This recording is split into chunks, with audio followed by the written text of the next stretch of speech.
မင်္ဂလာပါမိတ်ဆွေတို့ဒီညမိတ်ဆွေတို့အတွက်အတူလမ်းဖို့350ပွဲတစ်ပွဲရွေးတင်ပြီးမှဖြစ်ပါတယ်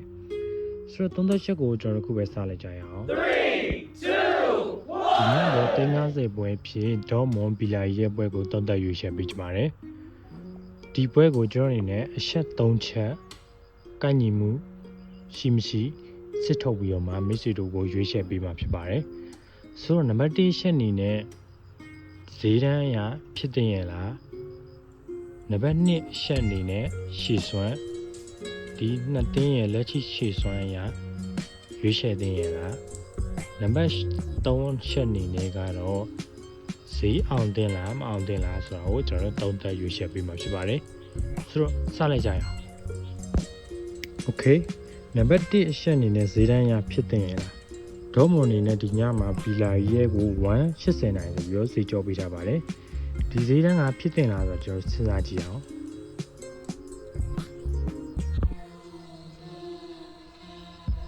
ဒေါ်မွန်အနေနဲ့နောက်ဆုံးရှောက်ပွဲဆက်ကြီးကြလာတယ်ပေါ့နော်ကြီးမအောင်လာဘူးဘီလာရဲ့ကတော့နောက်ဆုံးရှောက်ပွဲမှာသူအောင်ကျင်တဲ့ပွဲလဲအောင်လာတဲ့အတွက်ဒေါ်မွန်လာတော့ဈေးတန်းကမနှိမ့်ဘူးလို့ပြောလို့ရတယ်ပေါ့နော်ဒေါ်မွန်အနေနဲ့နောက်ဆုံးရှောက်ပွဲဆက်ကြီးမအောင်လာတဲ့အတွက်ဒီည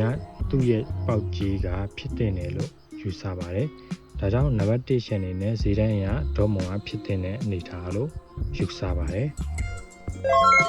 နံပါတ်2ချက်အနေနဲ့အသင်းရဲ့လက်ရှိခြေစွမ်းမှာဒေါ်မွန်အနေနဲ့လက်ရှိမှာအသင်းကတိုက်စစ်ကကိုသွင်းနိုင်တယ်ပေါ့နော်တိုက်စစ်ကကိုသွင်းနိုင်တယ်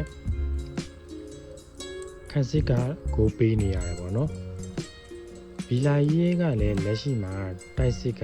ကိုရတယ်ခန့်စစ်ကကိုပေးနေရတယ်ပေါ့နော်သူ့အနေနဲ့နောက်ဆုံးဝေးခွင်းမှာလည်းပတ်ဖို့ကိုမသွင်းနိုင်မဲ့ရှုံးခဲ့တယ်ပေါ့နော်1-0နဲ့ရှုံးခဲ့တဲ့အတွက်လက်ရှိရှေ့စွမ်းရဆိုရင်ဒေါ်မွန်ကမျှော်လင့်ချက်ရှိတယ်ဘီလာရဲ့အဝေးခွင်းရှေ့စွမ်းကိုကျွန်တော်အနေနဲ့တိတ်အားမရဘူးပတ်ဖို့တော့ကိုမသွင်းနိုင်မဲ့ရှုံးခဲ့တဲ့အတွက်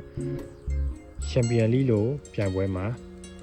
ဒေါ်မွန်မျှော်လင့်လို့ရပါတယ်။ဒါကြောင့်နံပါတ်2ရှက်အနေနဲ့ဒေါ်မွန်ကလက်ရှိရှေ့စွမ်းရကောင်းတယ်လို့ယူဆပါတယ်။ Yes နံပါတ်3ရှက်အနေနဲ့အသင်းရဲ့ဈေးအောင်မအောင်ကျွန်တော်တွက်ဆရမှာဖြစ်ပါတယ်။ဒေါ်မွန်ကအိမ်ကွင်းအဝေးကွင်းအလုံးပေါင်း6ပွဲဆက်လောက်သူ့အနေနဲ့ကြီးအောင်တာပေါ့နော်။ဒီလိုကြီးမောင်လာတဲ့အတွက်ဒီညချန်ပီယံလိလိုနိုင်ပွဲယူရမယ့်ပွဲမှာသူ့အနေနဲ့ဈေးတန်းရလည်းဖြစ်တင်တယ်ရှေ့စွမ်းရလည်းမျော်လင့်စရာကောင်းတယ်ဒါကြောင့်မလို့ဒီကြီးအောင်မြင်မှုမှာလည်းသူအောင်သွားမယ်လို့ယူဆပါတယ်ဒါကြောင့်အချက်3ချက်နဲ့ကိုက်ညီနေတဲ့ဒေါ်မွန်ကိုဒီညအတွက်350ထိုးပွဲဖြစ်ရွေးချယ်ပေးလိုက်ပါတယ်မိတ်ဆွေတို့အားလုံးစင်ပြကြပါစေခင်ဗျာကျွန်တော်ရဲ့ Telegram Channel ကိုလည်း join လုပ်လို့ရပါတယ် comment မှာ link လေးချပေးထားပါမယ်โอเค